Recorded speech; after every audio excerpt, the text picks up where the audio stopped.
20 থেকে 25 বছরের বয়সের টকবকে যুবক ভাইয়েরা যখন কাঁধে কাঁধ মিলিয়ে দলমত ভুলে যে আল্লাহর কোরআনকে বুকে ধারণ করে তাকবীরের কণ্ঠ দিয়ে যখন দলমত নির্বিশেষে বাংলার প্রতিটি ভূখণ্ডে যখন উচ্চ কণ্ঠে আওয়াজ দিয়ে মাঠে নেমেছে, এ যুগের নিকৃষ্ট স্বৈরাচারী খুনি শেখ হাসিনা পালাতে।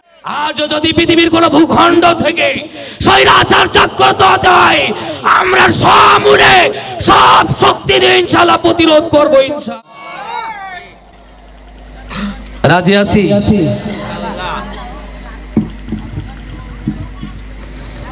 আলহামদুলিল্লাহ আলহামদুলিল্লাহি রাব্বিল আলামিন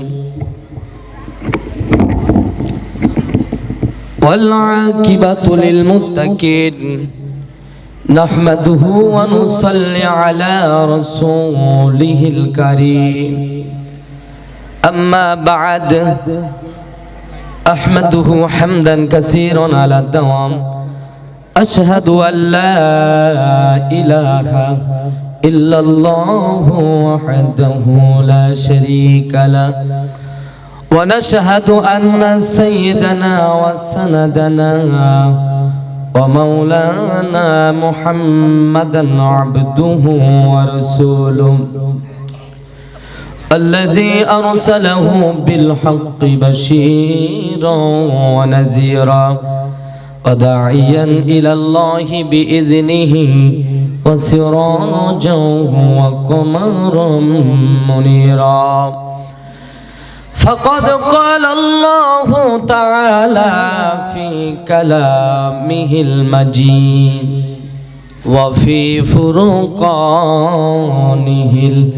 الحميد شكرا يا ماشونجي পড়ুন أعوذ بالله من الشيطان الرجيم بسم الله الرحمن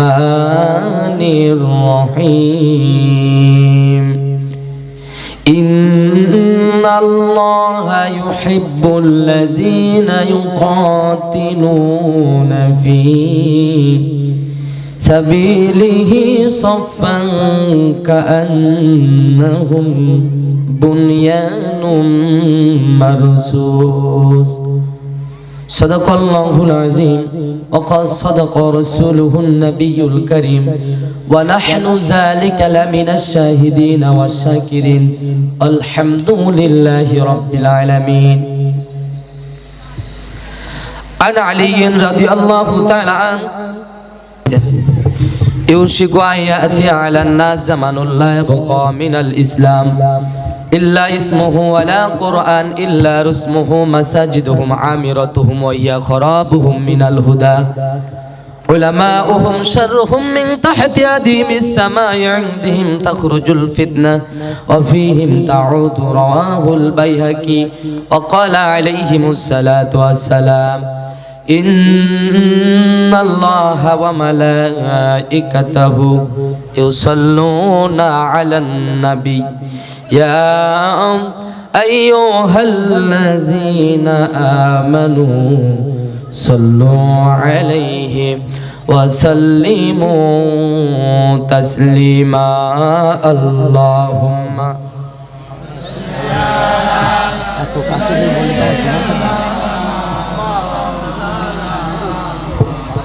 وعلى علي ভাই সাউন্ড একদম কমাই দেন, উপরে ওই দিক বাড়াই দেন, এই দিকে প্রয়োজনে মনিটর ওই দিকে আরো একটা ঘোরাই দেন, আর মুহাব্বতের সাথে পড়ুন আল্লাহুম্মা সাল্লি আলা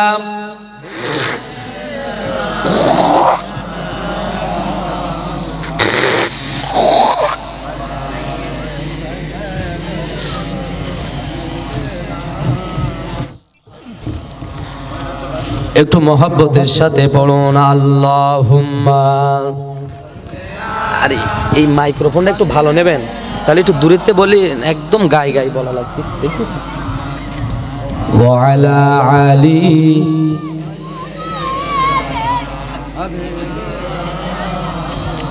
চাঁদের সে সুন্দর আমার প্যারা রাসূল, তার বেতে ধন্য ধন্য হলো নিখিল মানব কুল, তার পেতে ধন্য হলো তামাম নিখিল কুল। চাঁদের সে সুন্দর আমার প্যারা রাসূল, তার পেতে ধন্য হলো তামাম নিখিল কুল, তার পেতে ধন্য হলো তামাম নিখিল কুল। আরব দেশের মায়া মিনার কোলে এলো চাঁদ, চাঁদের নামটি রেখে দিলেন আল্লাহ মুহাম্মদ। সেই মুহাম্মদে বড় হয়ে দিনের দাওয়াত পৌঁছাই দিয়ে অন্যায় জুলুম অবিচারকে করিলেন নির্মূল। চাঁদের সে সুন্দর আমার প্যারা রাসূল, তার পেতে ধন্য হলো তামাম নিখিল কুল। আল্লাহুম্মা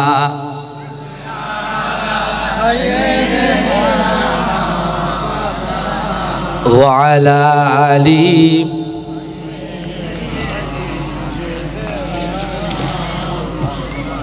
সবাই একটু জিকির করেন লা ইলাহা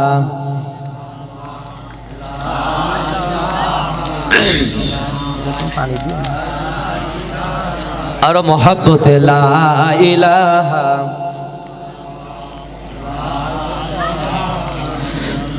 সুবহানাল্লাহ আলহামদুলিল্লাহ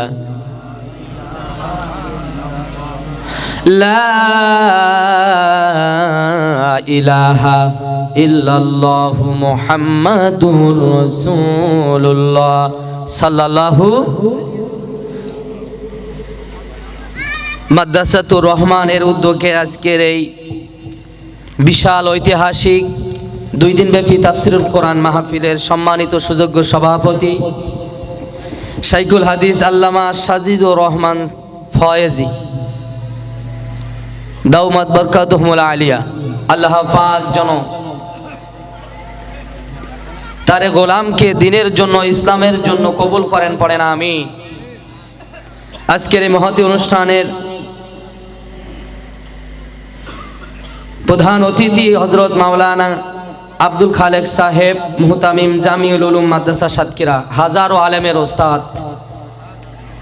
তার ছাত্র হওয়ার যোগ্যতা আমার নাই। উনি যে কত বড় মাপের আলেম, অন্তত আমাদের মাপার মতো কোনো মাপকাঠি নাই। আল্লাহ পাক যেন তার কণ্ঠকে কবুল করেন, পড়েন আমিন। এতক্ষণ পর্যন্ত আপনাদেরকে আলোচনা শুনিয়ে ধন্য করেছেন আপনাদের এলাকার গর্ব কৃতি সন্তান, উদীয়মান তরুণ বক্তা, তারুণ্যের অহংকার, যৌবনের উদ্দীপনা নিয়ে সুমধুর কণ্ঠে আপনাদের সুনীলিত কণ্ঠে কোরআনের অমিশ্রিত বাণী শুনিয়ে আপনাদেরকে ধন্য করেছেন এ এলাকার মা ও মাটির কৃতি সন্তান বন্ধুবার হাফেজ মাওলানা সাইফুল ইসলাম ফারুকি। আল্লাহ পাক তার কণ্ঠকে কবুল করুন, পড়েন আমিন। এছাড়াও আজকের এই মাহফিল যিনি পরিচালনা করে ধন্য করছেন আপনাদের এই প্রতিষ্ঠানের সম্মানিত সুযোগ্য মুহতামিম প্রধান শিক্ষক বন্ধুবার হাফেজ মাওলানা মুফতি হাফিজুর রহমান,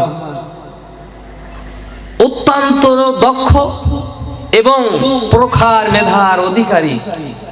এ দেখেন, আমি যতটুকু জানি অল্প কদিন এখানে চাকরি তার, ঠিক কিনা? সে অল্প কয়েকদিনের ভিতরে আল্লাহ পাকের অশেষ রহমতে কত সুন্দর করে আপনাদের সাথে মিল মহব্বত, একটা ভালোবাসার বহির্প্রকাশ। দেখেন কতগুলো ছাত্র হয়েছে, হেফজখানাটা কত সুন্দরভাবে চলছে, নুরানি মাদ্রাসাটা কত সুন্দরভাবে চলছে। আমরা দোয়া করি আল্লাহ পাক সুবহানাহু ওয়া তাআলা এই মাদ্রাসাকে যেন কোরআনের মার্কাজ বানিয়ে দেন, পড়ে আমিন। আমার বাম পাশে বসে আছেন ইউনিয়নের চেয়ারম্যান আমার দাদা ভাই, ওনাকে আপনারা সকলেই চেনেন।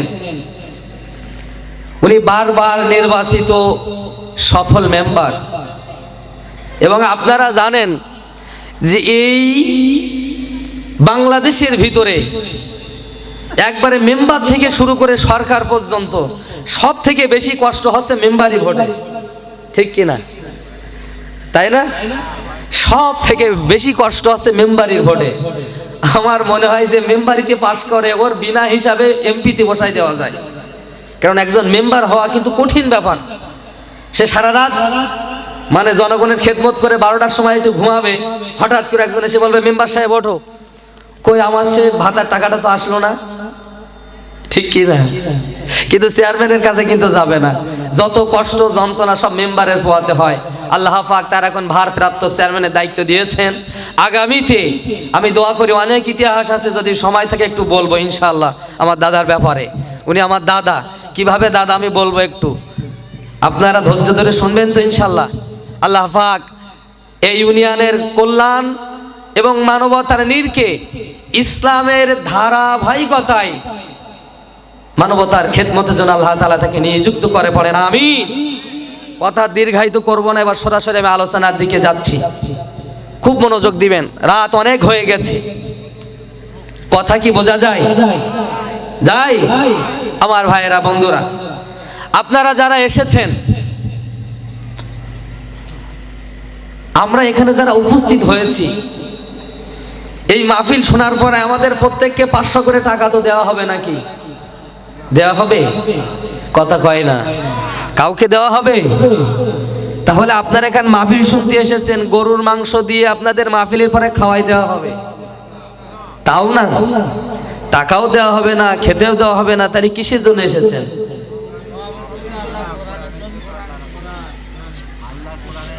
হুজুরকে দেখতে এসেছি আমরা একটা, সেই গ্রন্থর নাম কি? আল কোরআন। সুবহানাল্লাহ পড়েন। এই কোরআনের সংস্পর্শে যেই এসেছে তাকেই আল্লাহ ধন্য করেছে, তাকে জিরো থেকে হিরো বানিয়েছে, ঠিক কিনা বলেন? বিএনপির একজন নেতা রয়েছে যার ভয়ে ভারতের 7 স্টার থরথর করে কাঁপতো, তার এলাকায় মাহফিল করে এসেছি। তার নাম হচ্ছে কি বলেন তো? বাবর। তার নাম কি? দীর্ঘদিন কারাবরণ করার পরে সে এখন বাইরে আছে, ঠিক কিনা? তিনি যখন কারা অবস্থায় ছিল সেই সময় আমি তার এলাকায় মাহফিল করেছি, সত্যি বলছি কোরআন হাতে। ওই এলাকার মানুষ তাকে প্রচন্ড ভালোবাসতো। সেই হিংস্র বাবর এখন জেল থেকে বাইরে বলতেছে আমার শরীরে কোনো শক্তি নাই, কিন্তু আমার অন্তরে শক্তি আছে, সেই শক্তিটা হচ্ছে ইমানের শক্তি। সুবহানাল্লাহ বলতে পারলেন না? কিসের শক্তি? তখন তার কর্মীদেরকে সে বলছে তোমরা ভালো হয়ে যাও, সত্য বলা শেখো, আল্লাহর পথকে চিনতে শেখো। আমি দীর্ঘদিন কারাগারে থাকার কারণে, কোরআনের সংস্পর্শে থাকার কারণে আল্লাহ পাক আমাকে হিদায়েতের মালা পরিয়ে দিয়েছেন। সুবহানাল্লাহ বলেন। আজও যদি আপনি আমি কোরআনের সংস্পর্শে থাকতে পারি, আল্লাহ পাক আপনাকে আমাকে জিরো থেকে হিরো বানিয়ে দিতে পারেন কি পারেন না? আমার ভাইয়েরা, বন্ধুরা, লক্ষ্য করুন, আজকের এই কোরআনী অনুষ্ঠানে আমার সামনে উপবিষ্ট আল্লাহর প্রিয় বান্দারা, দাড়ি পাকা মুরব্বী হাজিউল হারামাইন, আমার কলিজার টুকরা যুবক ভাইয়েরা, ছোট ছোট কচিকাঁচা মাসুম বাচ্চারা সহ আইমাই মাসাজিদ ও খুতবাই মাসাজিদ, এই দুনিয়ার শ্রেষ্ঠ মায়ের শ্রেষ্ঠ সন্তান, জাতির বিবেক বিন্দু, পদ্মার অন্তরালে আমার মা ও বোনেরা, যে যেখান থেকে শুনছেন, আল্লাহ পাক আজকের এই কোরআনী আয়োজন করার কারণে প্রথম নাম্বার লাভ হচ্ছে এই এলাকা থেকে যত মানুষ দুনিয়া থেকে বিদায় নিয়েছেন, আল্লাহ সুবহানাহু ওয়া তাআলা দয়া করে তাদের প্রত্যেকের কবরের আযাব আল্লাহ তাআলা ক্ষমা করে দিয়েছে। আরো আসতে বলেন সুবহানাল্লাহ। বাড়িতে নিয়ত করেই আইছে সুবহানাল্লাহ, আজকে আর বলবো না। অথচ আল্লাহর নবী বলেছেন কেউ যদি একবার সুবহানাল্লাহ, আলহামদুলিল্লাহ, লা ইলাহা ইল্লাল্লাহ বলে, আসমান এবং জমিনের মধ্যে যত খালি জায়গা আল্লাহ তাআলা নেকি দিয়ে পরিপূর্ণ করে দেয়। যদি কেউ আওয়াজ দিয়ে বলতে পারেন এ মানব দেহের সবথেকে মরণ ব্যাধি হার্ট অ্যাটাক নামক মৃত্যু থেকে আল্লাহ তাআলা আপনাকে বাঁচিয়ে দেবেন। সুবহানাল্লাহ। শুধু তাই নয়, আপনার শরীরের ভিতরে যত রোগ ব্যাধি গেড়ে গেছে, শুধুমাত্র আল্লাহর নাম জপার কারণে আল্লাহ তাআলা সেগুলো মুক্তি দিয়ে দেবেন। সুবহানাল্লাহ বলতে পারলেন না?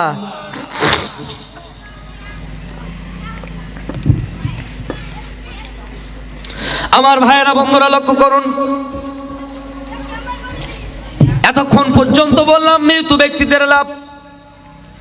এই রাত জেগে আরামের ঘুম বাদ দিয়ে আমরা বসে আছি, আমাদের কি লাভ হবে? হুজুর কোরআন থেকে দলিল দিয়ে বলেন, আল্লাহ পাক বললেন, আল্লাহ পাক বললেন, ইল্লা মান তাবা ওয়া আমানা ওয়া আমিলা আমালান সালিহান ফাউলাইকা ইউবাদদিলুল্লাহু সাইয়্যাতিহিম হাসানাত ওয়া কানাল্লাহু গফুরার রহিমা। আল্লাহ পাক বললেন, এই কোরআনী মজলিসে বসে যদি তওবা করতে পারো, যদি মনে মনে বলতে পারো, আল্লাহ জীবনে অনেক পাপ কাজ করেছি আর করব না, নামাজ ছেড়ে দিয়েছি আর ছেড়ে দেব না, অনেক মিথ্যা বলেছি আর বলবো না, আল্লাহ পাক তাদের জন্য সুসংবাদ দিলেন, বাদদালা ইউবাদদিলুত তাবদীলান ফাহুয়া মুবাদদিলুন। আল্লাহ পাক তাদের গুনাহগুলোকে পরিবর্তন করে দিবেন, দিয়ে কি করবেন? ওয়ায়াগফির লাকুম যুনুবাকুম ওয়াল্লাহু গফুরুর রহিম। আল্লাহ পাক বললেন, বান্দা যদি তোমরা মন থেকে তওবা করতে পারো, আল্লাহ পাক বলছেন ওয়ায়াগফির, মুজারে সিগা, বর্তমান, ভবিষ্যৎ, প্রেজেন্ট, ফিউচার, জানব না দিয়ে জুনুবাকুম। আল্লাহ তাআলা বললেন, বান্দারে তোর তাম জীবনের গুনাহগুলো আমি ক্ষমা করে দেব। শুধু তাই নয়, ওই গুনাহের খালি জায়গাগুলো আমি আল্লাহ তাআলা সওয়াব দিয়ে আমি আল্লাহ তাআলা পরিপূর্ণ করে দিয়ে দেব। কারণ আমি হচ্ছে গফুরুর রহিম, আমি হচ্ছে রহমান, আমি দয়ালু ক্ষমাশীল। বান্দারে আমি যদি তোকে ক্ষমা করে দেই, আমার কোনো জবাবদিহিতা নাই। সুবহানাল্লাহ। তাহলে আমাদেরও লাভ আছে না নাই? শুধু তাই নয়, আরেকটা ফজিলতের কথা বলে একটু গভীর মনোযোগ দিন। যদি আল্লাহর কোনো বান্দা বান্দি মনোযোগ সহকারে মনের মণিকুঠা থেকে, অন্তরের গহীন স্থল থেকে যদি কোরআনের অমিশ্রিত বাণীগুলো যদি শ্রবণ করতে পারে, আল্লাহ সুবহানাহু ওয়া তাআলা বললেন, বান্দারে বান্দিরে দাঁড়িয়ে দাঁড়িয়ে নামাজ পড়লে যে পরিমাণ সওয়াব হতো, তার থেকে বেশি সওয়াব আমি তোমার আমলনামায় দিয়ে দিলাম। আল্লাহ তাআলা ফেরেশতা জাতি সৃষ্টি করেছিল মানব জাতি সৃষ্টি করার আগে। দীর্ঘ হায়াত পাওয়ার পরে ফেরেশতারা আল্লাহর সঙ্গে নাফরমানি করা আরম্ভ করলো। আল্লাহ বলেন, ফেরেশতাদের ধ্বংস করবে না। ঠিক কি না? আছে না নাই? আছে না? কিন্তু একটা কথা মনে রাখবেন, যাকে আপনি বিপদে ফেলতে চাইবেন, ওই বিপদে আল্লাহ আপনাকে ফেলাবে। আপনি কান ধরে টানছেন, আল্লাহ আপনার ঘাট ধরে টানবে। ঠিক কি না? আপনি কাউকে ধাক্কা দিচ্ছেন, আল্লাহ আপনাকে লাত্তি দিয়ে দেশ থেকে তাড়িয়ে দেবে। সে ক্ষমতা আল্লাহর আছে না নাই? যে যুগে এই কোরআন থাকে না, কোরআনের আইন থাকে না, সে যুগের মানুষগুলো আর মানুষ থাকে না, তারা আর আল্লাহর ভাষায় তখন তারা মূর্খ হয়ে যায়। কি হয়ে যায়? মূর্খ হয়ে যায়। এই জন্য কোরআনী মাদ্রাসা আপনারা কায়েম করেছেন। এই মাদ্রাসা আবাদ করার দায়িত্ব কি আমাদের নাকি আপনাদের? এই মাদ্রাসা কিন্তু দেখবেন অনেক এলাকা আছে, ধনী এলাকা, সে এলাকায় হয় না। ঠিক কি না? কিন্তু একেবারে গরিব জীর্ণশীর্ণ এলাকা, খেটে খাওয়া মানুষ, ওই দিকেই আল্লাহ তাআলা দেখবেন তাদেরকে পছন্দ করে কবুল করে আল্লাহ তাআলা মাদ্রাসা কায়েম করেন। ঠিক কি না? এই মাদ্রাসার জন্য যারা জমি দিয়েছেন, সম্পদ দিয়েছেন, অর্থ দিয়েছেন, মেধা দিয়েছেন, আল্লাহ পাক আপনাদের কবুল করুন, বলেন আমিন। আমার বন্ধুরা, ভাইরা, লক্ষ্য করুন, তাহলে সারিবদ্ধভাবে আল্লাহর রুজ্জুকে আঁকড়ে ধরতে হবে, কোরআনের রাজ কায়েম করতে হবে, ঠিক কিনা? কোরআনে আন্দোলন করবেন, শহীদে কাফেলায় শামিল হবেন, নামাজ পড়বেন, রোজা করবেন, হজ করবেন, যাকাত দিবেন, আল্লাহ আপনাকে দুনিয়া থেকে জান্নাতের সুসংবাদ দিয়ে দেবে। কিন্তু এমন কিছু হতভাগা মানুষ আছে যে জান্নাতে দেওয়ার পরেও সে জান্নাতে যেতে পারবে না। সেই হতভাগা কারা? কিয়ামতের দিন আল্লাহ রাব্বুল আলামিন জান্নাতের স্বাক্ষর দিয়ে দেবেন, যা তুই জান্নাতের সার্টিফিকেট পেয়ে গেছিস।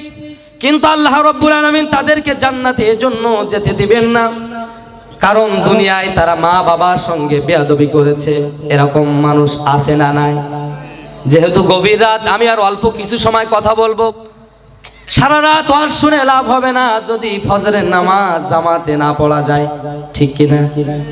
আর ওয়াজ শুনে যদি হেদায়েত না হয়, তাহলে ওই ওয়াজ শোনা থেকে বাড়িতে ঘুমিয়ে থাকা ভালো। কোরআনের কথা সবার ভালো লাগে না, ভালো লাগে তাদের যাদেরকে আল্লাহ পছন্দ করেছেন, ভালোবেসেছেন, মহব্বত করেছেন, ঠিক কিনা বলেন? আমার ভাইয়েরা, বন্ধুরা, আমি আয়াতের দিকে যাচ্ছি, মা বাবার দিকেও যাচ্ছি। তার আগে তিনটা আমল আমি আপনাদেরকে বলে দেব। যেহেতু এখন শাবানের শেষের দিকে আমরা এসেছি, রমজানকে আমরা ওয়েলকাম জানাচ্ছি। মিজানের পাল্লায় তিনটা আমল সব থেকে বেশি ভারী হয়ে যাবে। একটু লক্ষ্য করেন, আজকের এই মাহফিল সফলতা পেয়ে যাবে। কোন সেই তিনটি আমল, যে আমল তিনটি করলে পরে মিজানের পাল্লা ভারী হয়ে যাবে, আপনি জান্নাতি হয়ে যাবেন। সে তিনটি আমল আল্লাহ পাক নামাজের কথা বলেন নাই, রোজার কথা বলেন নাই, হজের কথা বলেন নাই, যাকাতের কথা বলেন নাই, দান সাদকা করার কথা বলেন নাই। কোন সে আমল? আল্লাহ পাক বললেন, বান্দারে সেই আমলটা এক নাম্বার হচ্ছে তোমার উত্তম ব্যবহার। সুবহানাল্লাহ। কি? জোরে বলেন।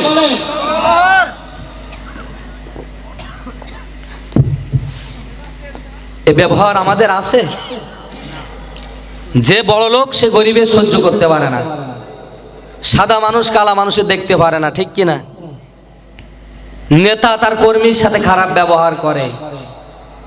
আপনি যদি দুনিয়ায় উত্তম ব্যবহার করতে পারেন, তাহলে পরে আল্লাহ পাক দয়া করে মিজানের পাল্লা আপনাকে ভারী করে আল্লাহর জান্নাতি মেহমান বানিয়ে দিবেন।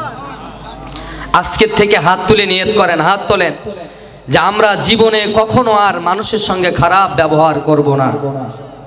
নামান আমার ভাইরা, বন্ধুরা, আপনি আমি এই পৃথিবী থেকে বিদায় নেব। কেউ পৃথিবীতে চিরদিন থাকবো না, থাকার জায়গাও নয়। কিন্তু পৃথিবীতে আপনার কোনো স্মৃতি মনে রাখবে না মানুষ, আপনার ব্যবহারটাই কিন্তু মনে রাখবে, ঠিক কিনা বলে? আপনি যদি মানুষের সঙ্গে ভালো ব্যবহার করতে পারেন, আপনি যখন এই পৃথিবী থেকে চলে যাবেন, মনের অজান্তে আপনি যার সঙ্গে ভালো ব্যবহার করেছেন, ওই মানুষটা যদি আল্লাহর কাছে দোয়া করে দেয়, আল্লাহ ওই লোকটা বড্ড ভালো মানুষ ছিল, ও কাবার মালিক আল্লাহ তুমি তাকে ক্ষমা করে দাও। আল্লাহর কসম, আল্লাহি বিল্লাহি তাল্লাহি, ওই বান্দার দোয়া করতে দেরি আপনার জান্নাতের দরজা খুলতে দেরি হবে না।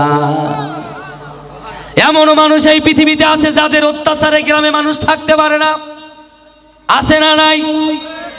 16টা বছর 17টা বছর পুলিশে থানায় ফোন দিয়ে বিনা দোষে বাড়ি থেকে ধরিয়ে দিয়েছে। এমনও মানুষ আবার এই দুনিয়া থেকে বিদায় নেয়। জানা মারা গেলে মানুষ কান্না তো দূরের কথা, ইন্না লিল্লাহ পড়ে না, পড়ে আলহামদুলিল্লাহ, আছে না না? প্রথম যেদিন তুমি এসেছিলে ভাবে কেঁদেছিলে তুমি আর হেসেছিল সবে, এমন জীবন তুমি করিও গঠন, মরণে হাসিবে তুমি কাঁদিবে ভুবন। আর আমরা এই দুনিয়ার বুকে এসে এমন জীবন করে ফেলেছি গঠন, মরণে কাঁদি আমরা হাসে ভুবন, ঠিক কিনা?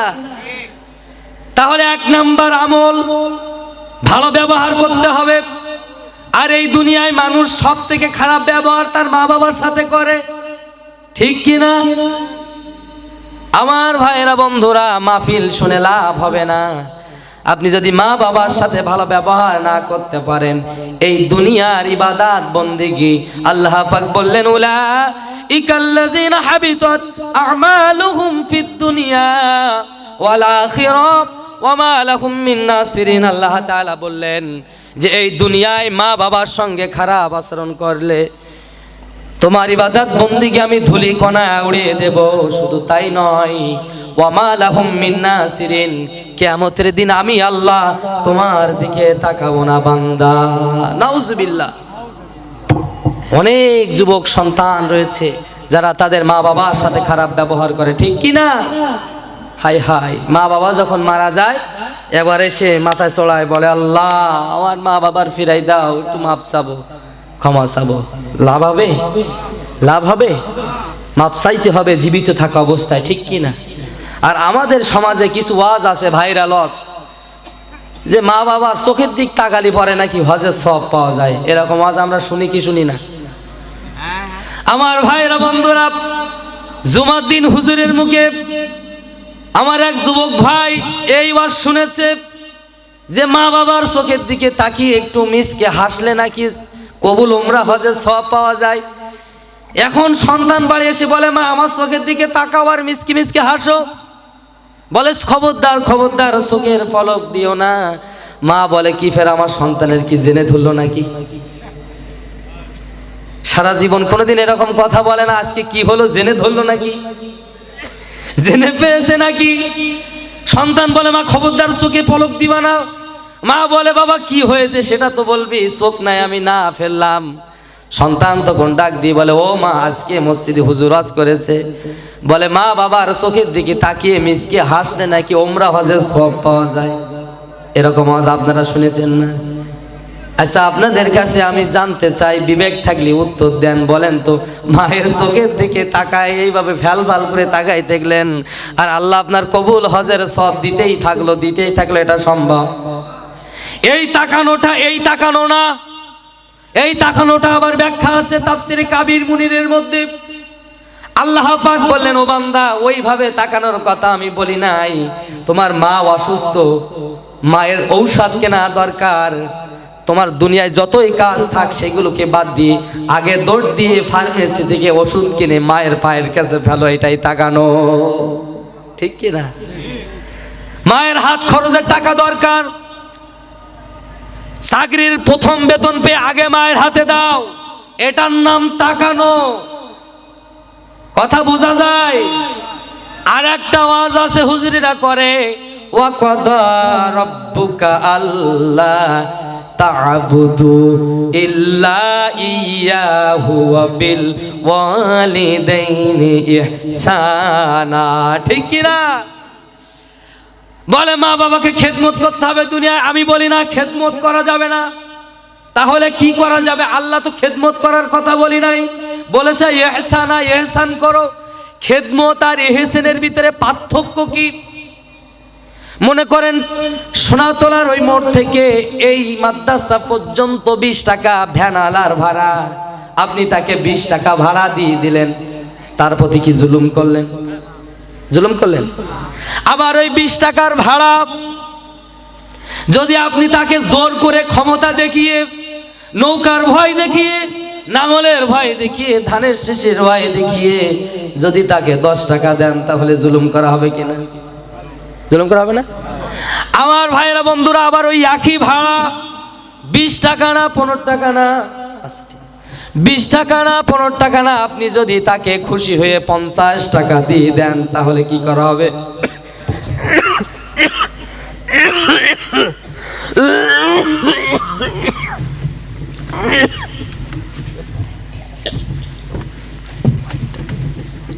বিশ টাকার ভাড়া যদি 50 টাকা দেন, তাহলে পরে কি হবে? তাহলে এহসান মানে কি বোঝেন নাই? এহসান মানে বেশি দেওয়া। এহসান মানে কি? মা বাবাকে খেদমত করলে হবে না। আমি আপনাদের এইখানে মাহফিল করতে এসেছি, আপনারা যদি আমাকে ডাবল দিয়ে ভাত দেন, মাংস যদি না দেন তাও সমস্যা নাই, ঠিক কিনা? যদি দধি দেন তাও ভালো, না দিলেও ভালো, তাও সমস্যা নাই। আমার ভাইয়েরা, বন্ধুরা, মায়েরা, পদ্মার অন্তরাল থেকে যারা শুনছেন গভীর মনোযোগ দিয়ে শোনেন। ইহসান করার কথা বলেছে। ইহসান মানে বেশি দেওয়া। আপনি ভাত খেতে বসলেন, বড় একটা কাতলা মাছ রান্না করলেন, ওই কাতলা মাছের বড় মাথাটা আপনার মা বাবাকে দিতে হবে, আর ছোট ছোট দাকাগুলো আপনাকে খেতে হবে। এইটার নাম হচ্ছে ইহসান করা। বলেন সুবহানাল্লাহ। এই শীতের মৌসুমে আপনি থাকবেন প্যাকেট কম্বল, 4000 টাকার কম্বল, আর আপনার মা বাবাকে আপনি 150 টাকার কম্বলে শোয়ালেন। এটা ইহসান করা হলো না, মা বাবার প্রতি অবিচার করা হলো, ঠিক কিনা? আপনাকে নরমাল কম্বলে ঘুমাতে হবে, আর মা বাবাকে ওই দামি কম্বল, সৌদি কম্বল, ইন্ডিয়ান কম্বলে দিতে হবে, ঠিক কিনা? মায়েরা বন্ধুরা লক্ষ্য করুন, ভালো কথা বলেছে, সুন্দর কথা, ভেরি গুড। মাংস রান্না করলে ভালোটা মাকে দিতে হবে, তাহলে বোঝা গেছে সব সময় বেশিটা মাকে দিতে হবে, এইটা ইহসান। সন্তান ঘর তৈরি করে 3টা রুম, একটা রুম স্বামী স্ত্রীর জন্য, একটা রুম বাচ্চাদের জন্য, একটা রুম শ্বশুর শাশুড়ি মেহমানদের জন্য, আর বারান্দায় একটা ছোট্ট 20 রুম তৈরি করে আমার মা বাবা থাকার জন্য। আছে না? না, হ্যাঁ, রুম কিন্তু 3টা, একটায় আমরা থাকবো, একটায় আমার সন্তান থাকবে, আর একটাই আমার শ্বশুর শাশুড়ি মেহমানরা থাকবে, আর ওই যে বাড়ির সাইডে কোনায় ছোট্ট একটা কামরা, ওতে আমার মা আর বাপ থাকবে। আপনার সব শেষ। আপনি জান্নাতি হয়েও আল্লাহ আপনাকে জান্নাতেও দেবে না, আবার জাহান্নামেও ফেলবে না, ঠিক কিনা? আরাফ নামক স্থানে আপনাকে ঝুলিয়ে রাখবে। সাবধান, সামনে রোজা আসতেছে, রোজা আপনার পরিত্রাণ দিতে পারবে না, রোজা আপনাকে মুক্তি দিতে পারবে না, ঠিক কিনা বলেন? মা বাবা তোমার জান্নাত, মা বাবা তোমার জাহান্নাম। যে কথা আমার পূর্বে 2জন বক্তাই মা বাবার কথা বলেছে, তার কারণ বর্তমান সমাজের সব থেকে বড় নৈতিক অবক্ষয় হচ্ছে, অবহেলিত হচ্ছে মা আর বাবা, ঠিক কিনা? সন্তানের কাছে অনেক সন্তানের রাগ হবে, বলবে এ কোনতে হুজুর নেসলো, এ সমস্ত কাজ করার কি দরকার? আরে ভাই, আপনি তো জাহান্নামে চলে যাচ্ছেন। আপনি ইবাদত করে, নামাজ পড়ে, রোজা করে আপনি তো জান্নাতে যেতে পারছেন না, কারণ আপনি তো জাহান্নামের খাতায় আপনার নামটা লিখে ফেলেছেন, ঠিক কিনা? আমার কথা নয়, আল্লাহর নবী বিশ্ব নবী বলেছেন, হুমা জান্নাতুকা হুমা নারুকা, হয় মা বাবা তোমার জান্নাত অথবা মা বাবা তোমার জাহান্নাম, ঠিক কিনা? আমার ভাইয়েরা বন্ধুরা, গভীর রাত, আমি আর বেশি দীর্ঘায়িত করব না, ছোট্ট একটা ঘটনা বলে আমি দোয়া করে দিচ্ছি। আমার বাস্তব জীবনের ঘটনা, গভীর মনোযোগ। এই পৃথিবীতে আপনি যেমন মানুষ, আমিও একই মানুষ। আপনাকেও আল্লাহ যেভাবে তৈরি করেছে, আমাকেও একইভাবে তৈরি করেছে। আপনি যে প্রসেসিং দিয়ে মায়ের পেট থেকে পৃথিবীতে এসেছেন, আমিও একইভাবে এসেছি, ব্যতিক্রম কিছু নয়। কিন্তু বড় দুঃখজনক হলেও সত্য, আমরা আলেম ওলামাদের কাছে দোয়া চাই, পীর মাশায়েখদের কাছে দোয়া চাই, কিন্তু মনের ভুলেও মা বাবার কাছে দোয়া চাই না। অথচ আমি আপনাদের কাছে বলতে চাই, আমাদের মতন হুজুর না, কাবার ইমাম আব্দুর রহমান সুদাইসকে বাংলাদেশে এনে আপনি বাড়িতে দোয়া অনুষ্ঠান করে যদি আল্লাহর কাছে দোয়া করেন, ওই দোয়া কবুল হবে, কেউ গ্যারান্টি দিতে পারলে হাত তোলেন? কেউ নেই। তাহলে আমরা কেউ বলতে পারবো না যে হুজুর দোয়া কবুল হবে। কিন্তু আমি আপনাদেরকে শতভাগ গ্যারান্টি দিয়ে দিচ্ছি যে আপনার ঘরের ওই বৃদ্ধা মা ও বাবার কাছে যদি আপনি যে বলেন, ও মা ও বাবা আমার জন্য একটু দোয়া করো, ব্যবসা ভালো যাচ্ছে না, শরীরে রোগে বাসা বেঁধেছে, সন্তানগুলো কথা শোনে না, আল্লাহর কসম, আল্লাহর কসম, আল্লাহর কসম, ওই মা বাবা যদি আল্লাহর কাছে দুটি হাত তুলে যদি অন্তর থেকে দোয়া করে দেয় রে, আমার আল্লাহ পাক আপনার জাগতিক যত সমস্যা আছে সবগুলো দূর করে দেবে। আর আমরা যে টাকা দিই বলে হুজুর একটু দোয়া করেন, ঠিক কি না? কেন হুজুরদের টাকা দেন কেন? টাকাটা আপনার মা বাবা দিয়ে বলতে পারেন না যে মা দোয়া করেন, ঠিক কি না? হুজুরদের দিয়ে যে দোয়ার কোনো গ্যারান্টি নেই, গ্যারান্টি ছাড়া কেউ জিনিস কেনে? আমরা একটা ফোন কিনতে যাই, বলে কয় বছরের ওয়ারেন্টি, বলে 5 বছর, তালি নেব, ঠিক কি না? তাহলে যে জিনিসের ওয়ারেন্টি নেই, গ্যারান্টি নেই, সেই জিনিস আপনারা করেন কেন? তাহলে আমাদের থেকে বোকা আর কেহ না। আমার ভাইয়েরা বন্ধুরা, আমরা বোকার স্বর্গে বাস করব না। আচ্ছা আমার ভাইরা বন্ধুরা, আমরা বিবেক দিয়ে জীবন চালাতে হবে, আবেগ দিয়ে না, ঠিক কি না? সামনে রোজা আসতেছে, এখন থেকে আমাদের প্রস্তুতি নিতে হবে। আমার সব থেকে খারাপ লাগে কোন জায়গায় জানেন? এবছরের প্রায় প্রত্যেকটা এই মাস জুড়ে প্রত্যেক দিন একটা দুইটা করে প্রোগ্রাম করেছি। আমি প্রত্যেক জায়গায় একটা কথা বলেছি, দেখেন রমাদানটা আল্লাহ আপনার জন্য একটা অফার করেছেন। এই অফারটা আমার কিছু বাবাজিরা ভাইয়েরা আছেন যাদের বিড়ি খাওয়া অভ্যাস আছে, কষ্ট নেবেন না, কথাটা যদি তথ্য থাকে শুনবেন, না হলে হাসবেন, সমস্যা নেই, আমার জন্য বদদোয়া করতে পারেন। সারাদিন প্রায় 12 থেকে 14 ঘন্টা তারা না খেয়ে থাকে, ঠিক কি না? এরপরে ইফতারি করে নামাজ পড়ে চায়ের দোকানে যে পাগল হয়ে যায়, বলে আগে আমার একটা বিড়ি দে, আমার গাল শেষ হয়ে গেল, আছে না নাই? এখন আমি আপনাদের কাছে প্রশ্ন করি, আমার মূল আলোচনা আমি যাচ্ছি, যে রোজা, যে নামাজ আপনাকে বিড়ির সামান্য ছোট্ট আগুন থেকে সেভ করতে পারলো না, হেফাজত করতে পারলো না, সেই রোজা, সেই নামাজ, সেই হজ, সেই যাকাত, সেই ইবাদত বন্দিগি জাহান্নামের আগুন থেকে বাঁচাতে পারবে? পারবে মনে হয়? এখন থেকে নিয়ত করেন, যারা নেশা পানিতে ডুবে আছেন আল্লাহর রাস্তায় বাদ দিয়ে দেবেন। বিড়ি খাওয়া অবস্থায় যদি আপনার মউত এসে যায়, মরণের পরে আপনার দাঁতগুলো আবার বিরাজ করাই দেবে। এমত অবস্থায় আপনি আল্লাহর আসামির খাত ঘুরে উঠবেন। রোজা এর প্রতিদান আল্লাহ তাআলা নিজে হাতে বান্দাকে দেবেন। সুবহানাল্লাহ। আল্লাহ তাআলা বলছেন, বান্দারে সারাদিন রোজা রাখার পরে পেটের ভিতরে তো যে গ্যাস তৈরি হয়, যে গাল দিয়ে একটা দুর্গন্ধ নির্গত হয়, এটা দুনিয়ার তোর আপনজনেরা ঘৃণা করতে পারে, কিন্তু আমি আল্লাহ ওই দুর্গন্ধ আমার কাছে জান্নাতি মিশকে আম্বারের থেকে অধিক প্রিয়। আমার ভাইরা বন্ধুরা, আমার বাস্তব জীবনে যে কথাটা বলতে চেয়েছিলাম লক্ষ্য করুন। আমি যখন মাদ্রাসায় ছিলাম, মায়ের দোয়া কতটা জরুরি, এই কথাটা যদি আজকে বুঝতে পারেন, আজকের এই মাহফিল সফলতা হয়ে যাবে। আজকের এই মাহফিলটা সফলতা হয়ে যাবে যে মা বাবার দোয়া সন্তানের জন্য কতটা ইম্পর্টেন্ট, কতটা মূল্যবান।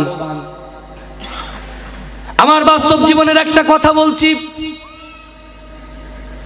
আমি যখন হেফজখানায় পড়ি, এই কোরআন যখন হেফজ করি, আমার মাত্র 18 পারা মুখস্থ হয়েছে। জোরে বলেন কয় পারা? তখনও পর্যন্ত 12 পারা বাকি আছে। আমি মাদ্রাসা থেকে পালাই চলে গেলাম, মাদ্রাসা আর পড়বো না। মাদ্রাসা বাড়িতে যখন পালাই চলে গেলাম, দীর্ঘ 3টা দিন আমাকে নির্যাতন দিল, খাওয়া দাওয়া বন্ধ করে দিল, আমার সঙ্গে কথা বলা বন্ধ করে দিল। আমার বাসার সামনে উঠোনের ওপর একটা বেল গাছ আছে, বেল গাছের সাথে আমার হাত বেঁধে যে যার মতো মারা আরম্ভ করলো। বাপ মেরে ছেড়ে দেয়, মা আমারে ছেড়ে দেয়, আরেকজন এসে ধরে, মেরে ধরে আমাকে রাজি করাতে পারে না। 4 দিনের দিন আমার বাবা মা ঘোষণা দিয়ে দিল, আমার সন্তানকে কেউ ভাত দিবা না, খেতে দিলে কিন্তু তার খবর আছে। কিন্তু যেহেতু আমি বংশের বড় হওয়াতে আমার দাদা দাদি আমাকে প্রচন্ড ভালোবাসতো, একটা ঠোঙায় করে ভাত আর তরকারি দিয়ে দিত, আমি বিল খালে যে পলায় পলায় খেতাম। 4 দিনের দিন কেউ আমার সঙ্গে কথা বলে না।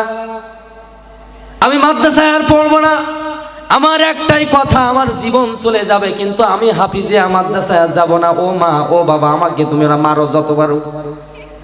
শয়তান আমাকে এমন ভাবে ধরে ফেলেছে, মাদ্রাসায় আমি আর যাব না, তো যাবই না। আমার ভাইরা বন্ধুরা, আমি গল্প করছি না, শিক্ষা দিচ্ছি। 4 দিনের দিন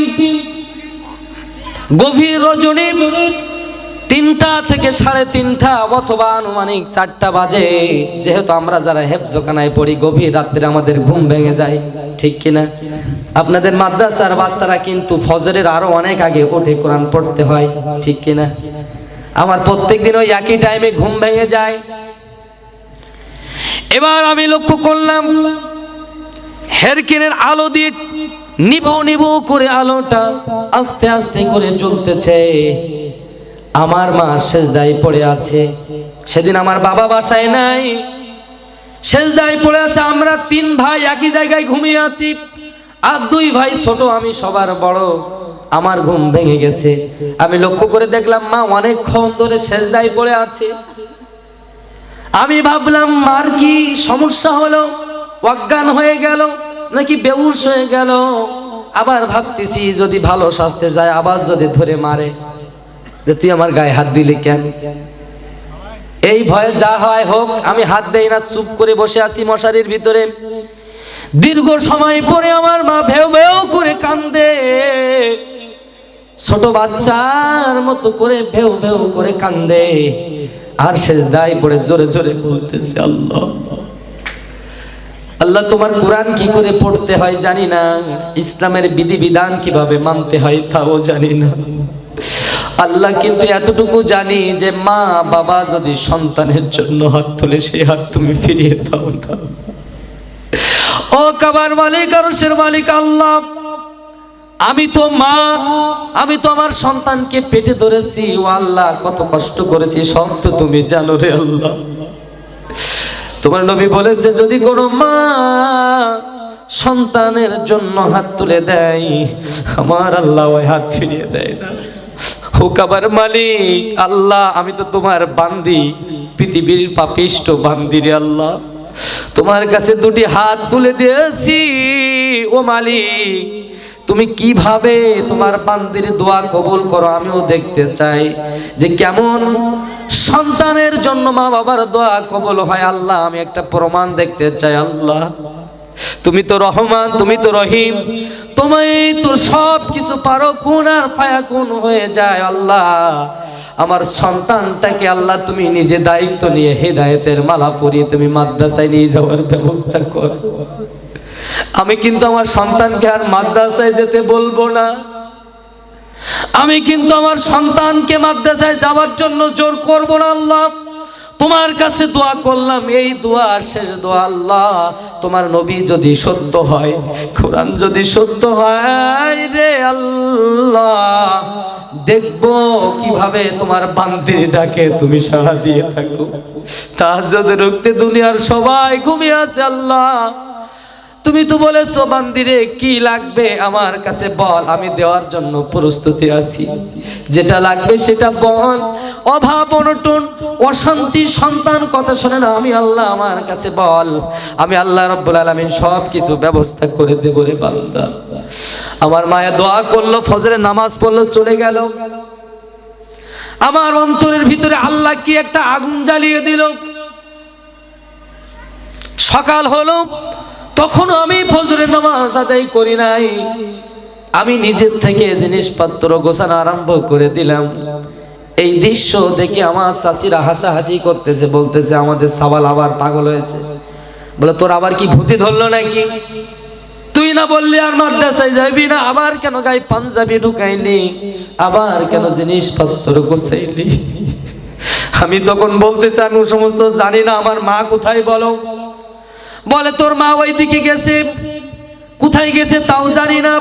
আমি বললাম দ্রুত আমার মাকে ডাকো আর বলো তোমার ছেলে মাদ্রাসায় যাবে। আল্লাহর কসম, আল্লাহর কসম, আমার চাচি ছুটতে ছুটতে আমার মায়ের কাছে চলে গেল। মাকে বলল আফা তোমার ছেলে মাদ্রাসায় যাবে। গুছিয়ে নিয়েছে। আমার মায়ের কথা শুনে জুতা খুলে দৌড় মারতে মারতে এসে আমাকে জড়িয়ে ধরে বেউ বেউ করে কাঁদে আর আল্লাহর কাছে তাকিয়ে বলে, আল্লাহ আমার বোঝা হয়ে গেছে, মালিক তুমি তোমার বান্দার দোয়া ফিরিয়ে দাও না।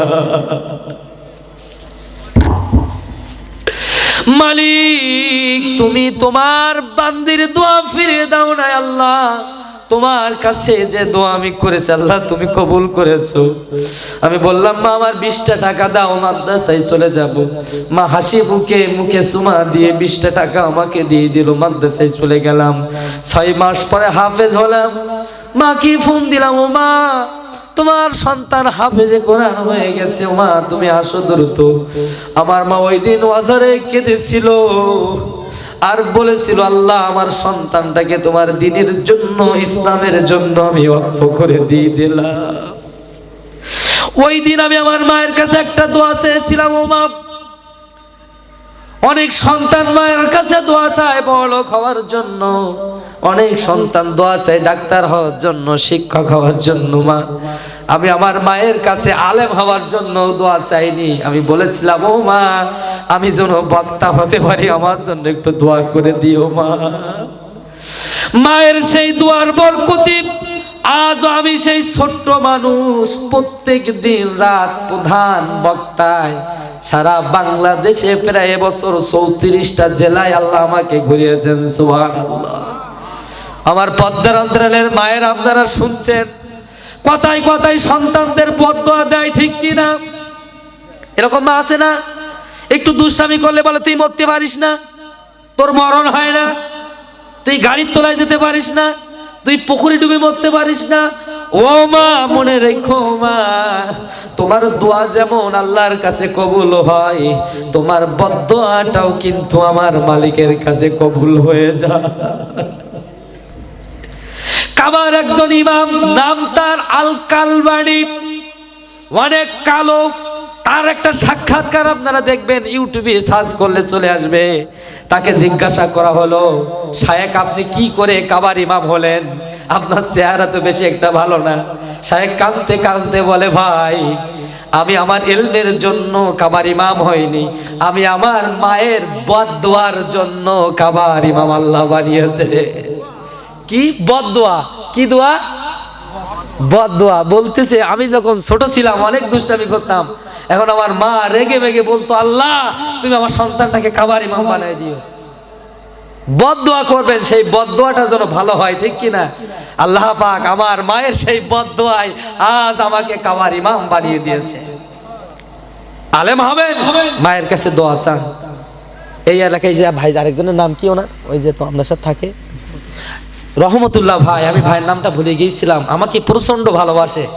আমার এই ডেটটা নেওয়াতে ভাই আমাকে বলছে, ভাই আপনি কিন্তু আসবেন আসবেন। এই দিনে আমার 2টা ডেট ছিল, আমি 2টা ক্যান্সেল করে দিয়েছি। বললাম না, আমার ভাইয়েরটা আগে।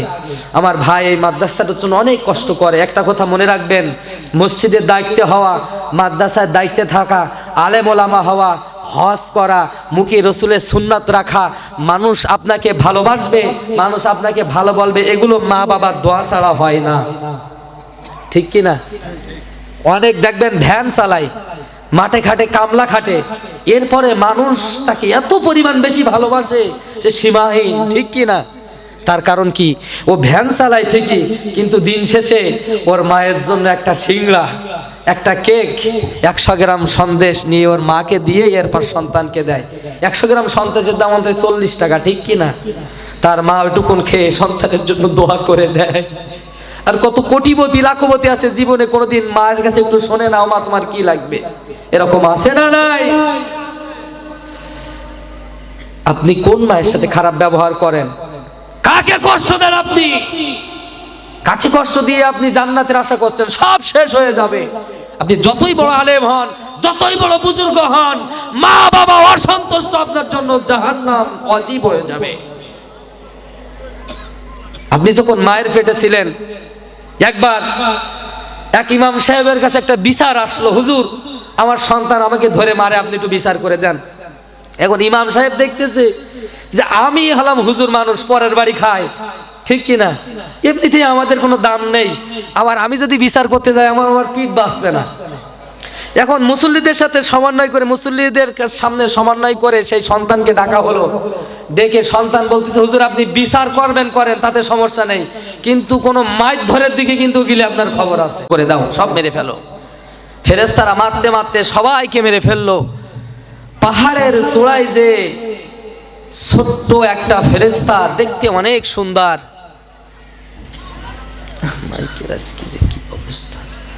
অনেক সুন্দর দেখতে, ফেরেশতাদের দেখে একটু মায়া হলো, আল্লাহর কাছে ধরে নিয়ে গেল। খুব মনোযোগ দিয়ে শুনবেন। বলল, আল্লাহ সবাইকে তো মেরে ফেললাম, এই ছোট্ট বাচ্চাটাকে মারতে অনেক দয়া হচ্ছে। আল্লাহ বলল, ফেরেশতারা এটাকে তোমরা বাঁচিয়ে রেখে অনেক বড় ভুল করেছো, এর পরিণাম কিন্তু অনেক ভয়াবহতা হবে। সেই ছোট্ট ফেরেশতা বড় হয়ে হলো শয়তান, ইবলিস, খবিজ, নীলবিস। সেই খবিজ, ইলবিস, নীলবিস তামাম পৃথিবীর 750 মানুষকে, 750 কোটি মানুষকে ধোঁকা দিয়ে বোকা করে জাহান্নামে যাওয়ার জন্য পায়তারা করছে, ঠিক কিনা বলেন? আর বাংলার ভূখণ্ড থেকে 1971 সনে স্বাধীনতা অর্জন করার পরে 1975 সালে 15ই আগস্টে বঙ্গবন্ধু শেখ মুজিবুর রহমানের গোটা ফ্যামিলিকে হত্যা করেছে তারই কাছের বন্ধু মুস্তাক আহমদ, ঠিক কিনা? সবাইকে মারলো, একটাকে বাঁচিয়ে রেখেছে। সেটা আর হাসিনা না, আমি বলি তার শেষ হাসিনা। সে শেখ হাসিনা না, সে শেষ হাসিনা। হাসিনা শেষ, হাসিনা আর আসবে না, ঠিক কিনা? সে এক শয়তান ইবলিসের মতো বাড়িয়ে গোটা ১৭টি বছর 18 কোটি মানুষের ঘুম হারাম করেছে, ঠিক কিনা বলে? কত মায়ের বুক খালি করেছে, কত বাবার বুক খালি করেছে, কত মায়ের আত্মনাদ চোখের পানি দিয়ে জায়নামাজ ভিজিয়ে দিয়েছে, ঠিক কিনা বলে? আলেমদেরকে অকাতরে জেলে ভরেছে। আল্লামা মামুনুল হক সাহেবের মতো জগৎ বিখ্যাত আলেম, জেনার বাবা আল্লামা আজিজুল হক সাহেব, তিনার জিন্দেগিতে 60 বছর বুখারী শরীফের খেদমত করেছে। শাইখুল হাদিস ইবনে শাইখুল হাদিস বাংলার ওমর ফারুক আল্লামা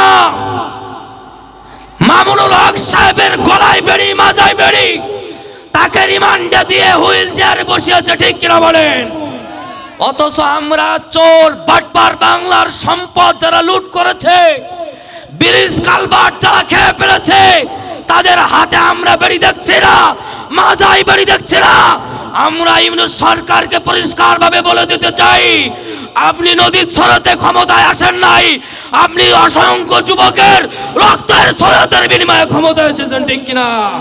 তাদের রক্তের সাথে বেঈমানি করলে আমরা বাংলার তাওহীদি জনতা বসে থাকবো না, ঠিক কিনা বলে? অচিরে তাদেরকে খাওয়া বন্ধ করে দেন, তাদেরকে রিমান্ড দেন, তাদের আযাব দেন, অচিরেই তাদেরকে ফাঁসির কাস্টে নিয়ে যেতে হবে। আমাদের পক্ষে রাজি আছেন কারা কারা? দোয়া তুলে দেখাও। বিংশ শতাব্দীর শ্রেষ্ঠ মুজাদ্দিদ, এই তাফসীর জগতের সম্রাট, বাংলার প্রতিটি ঘরে ঘরে মহল্লায় পাড়ায় পাড়ায় কোরআনের যিনি 50টি বছর খেদমত করেছে, ঠিক কিনা? যার গলায় কাবার গেলাফ ঝুলিয়ে দেওয়া হয়েছে, যার হাতে একজন নয় দুইজন নয় 50টি বছরে খেদমত করার কারণে 15,000 মুসলিম কালেমা পড়ে ইসলাম ধর্ম গ্রহণ করেছে। আল্লাহর মহান ওলিকে দীর্ঘ 1 যুগের বেশি কারা নির্যাতনে জাতাকলে পিষ্ট করে পরিশেষে 20 ইনজেকশনের মাধ্যম দিয়ে দুনিয়া থেকে তাকে শহীদ করা হয়েছে, ঠিক কিনা বলেন? আমরা তার বিচার চাই। অনতিবিলম্বে সেই ডাক্তারকে গ্রেফতার করে রিমান্ড দিয়ে কারা এর পিছনে আছে তথ্য বাংলার জাতি জানতে চায়।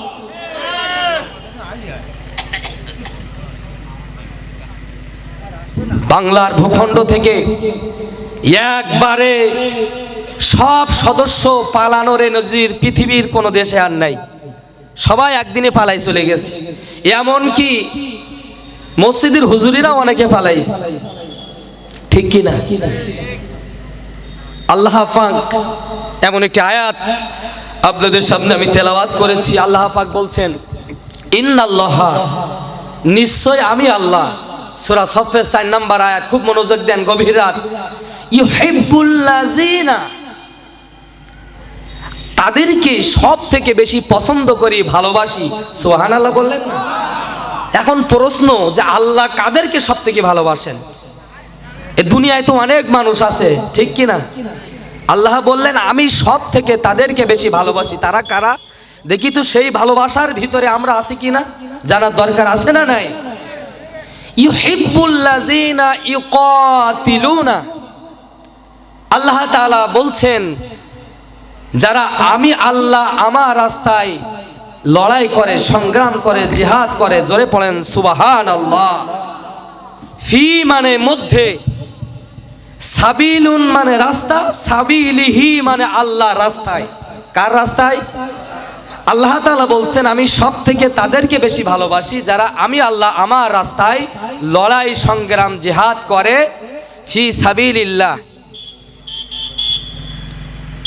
এবং আয়াতের শেষ অংশে বলছেন সারিবদ্ধভাবে হিসাব ঢালা ফেরাসিনীর মতো ঐক্যবদ্ধভাবে যারা আমার উজ্জুকে আঁকড়ে ধরবে, আমি আল্লাহ তাআলা ঘোষণা দিয়ে দিলাম কান্নাহুম বুনিয়ানুম মারসুস। জোরে পড়েন সুবহানাল্লাহ।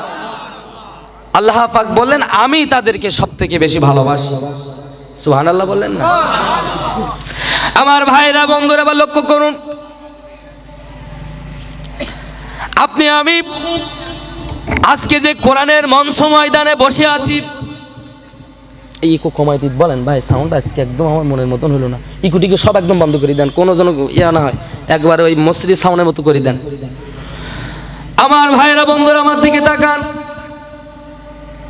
যে কথা বলছিলাম, আল্লাহ পাক জান্নাতের মধ্যে এরকম একটা মঞ্চ তৈরি করবেন যেখানে 3টি আসন থাকবেন। মাঝখানের আসনে আল্লাহ পাক বসে যাবেন, ডান সাইডের আসনে তার হাবিব বসে যাবেন, বাম পাশের আসনে দাউদ নবীকে বসানো হবে। আর তাদের সামনে আল্লাহ পাক জান্নাতের এই মজমার সামনে জান্নাতি মানুষগুলো বসে থাকবেন। আজকে আপনারা যেভাবে জান্নাতি মজলিসে, জান্নাতি মজমায় যেভাবে চাতক পাখির মতো তাকিয়ে আছেন, আল্লাহ রাব্বুল আলামিন জান্নাতের ভিতরে এরকম মজমা করে আলোচনা করে কোরআন পড়ে পড়ে তার জান্নাতি বান্দাগুলোকে শোনাবেন। আমরা আল্লাহ তাআলার কাছে গভীর রজনীতে দোয়া করি, আল্লাহ যে কোরআন তোমার দুনিয়ায় শোনার জন্য এত কষ্ট করে শীতের মধ্যে বসে আছি, আল্লাহ ওই জান্নাতের মেহমানদের কাতারে আমাদের নামগুলো তুমি লিখে দিও, বলেন আমিন। আল্লাহ পাক দাউদকে বলবেন, দাউদ তেলাওয়াত করো কোরআন থেকে। দাউদ আলাইহিস সালাতু ওয়াস সালাম বলবেন, আল্লাহ কি করে তেলাওয়াত করব, তেলাওয়াত করতে তো পারি না। ওগো আরশের মালিক, আমার সময় তো জাব্বুর কিতাব ছিল, কোরআন থেকে আমি কি করে তেলাওয়াত করব। আল্লাহ পাক বলবেন, ও দাউদ আবার চোখের দিকে একটু তাকাও। কুদরতি ভাবে আল্লাহ পাকের নূর মুবারক থেকে দাউদের ব্রেনের ভিতরে আল্লাহ রব্বুল আলামিন দয়া করে পবিত্র কোরআনুল কারীমের 30টা পারা আল্লাহ তাআলা মুখস্থ করিয়ে দেবেন। সুবহানাল্লাহ। আল্লাহ পাক বলবেন, এবার তেলাওয়াত করো। দাউদ পড়বেন, তাবারাকাল্লাযী বিয়াদিহিল মুলকু ওয়া হুয়া আলা কুল্লি শাইইন কাদির। এভাবে করে পড়তে থাকবেন। এবার তার হাবিবকে পড়তে বলা হবে, আল্লাহর নবী, বিশ্ব নবী, উম্মতের দরদি নবী, মায়ার নবী, রাহমাতাল লিল আলামিন। সূরা ইয়াসিন থেকে পড়বেন, ইয়াসিন ওয়াল কুরআনিল হাকিম ইন্নাকা লামিনাল মুরসালিনা আলা সিরাতিম মুস্তাকিম। এভাবে তেলাওয়াত করতে থাকবেন, জান্নাতি মানুষগুলো আনন্দ করতে থাকবে। আমি সংক্ষেপে বলি, আল্লাহ রাব্বুল আলামিন এবার যখন সূরা রহমান পড়বেন, আমার ভাইয়েরা বাবাজিরা গভীর মনোযোগ দিন। জান্নাতি মানুষগুলো অজ্ঞান হয়ে যাবে, বেহুশ হয়ে যাবে। এত সুন্দর কণ্ঠ কখনো তারা শ্রবণ করেন নাই। আজ দুনিয়ায় যারা মনোযোগ দিয়ে কোরআন শুনবেন, ওই জান্নাতের বাগানের মধ্যে আল্লাহ রাব্বুল আলামিন তাদেরকে এই কোরআন শুনিয়ে ধন্য করবেন। বলেন সুবহানাল্লাহ। এবার আয়াতের দিকে আমি চলে যাচ্ছি, লক্ষ্য করুন। বিশ্বনবী জনাবে মুহাম্মদুর রাসূলুল্লাহ সাল্লাল্লাহু আলাইহি ওয়াসাল্লাম, আপনার আমার দরদি নবী, উম্মতের মায়ার নবী, কাবা ঘরের ঘর চলে গেলেন ইবাদত বন্দেগী করার জন্য। যে দেখেন কাবা ঘরে তালা ঝোলানো, সেই কাবা ঘরে যিনি দায়িত্বে বসে আছেন, নাম তার ওসমান বিন তালহা, 25 থেকে 27 বছরের যুবক। বিশ্বনবী যখন গেলেন, যাওয়ার পরে ওসমান বিন তালহা ডাক দিয়ে বলে, ইয়া রাসূলুল্লাহ, ইয়া হাবিবাল্লাহ, কাবার চত্বরে আপনার নামাজ পড়ার কোনো অপশন নাই। আবু জেহেল ক্ষমতার মসনদে বসে আছে, এই যে তালা ঝুলিয়ে রেখেছি, এই মক্কার সকলেই নামাজ পড়তে পারবে, ইবাদত বন্দেগী করতে পারবে, কিন্তু আব্দুল্লাহর বেটা মুহাম্মদ পারবেন না। পড়েন নাউজুবিল্লাহ।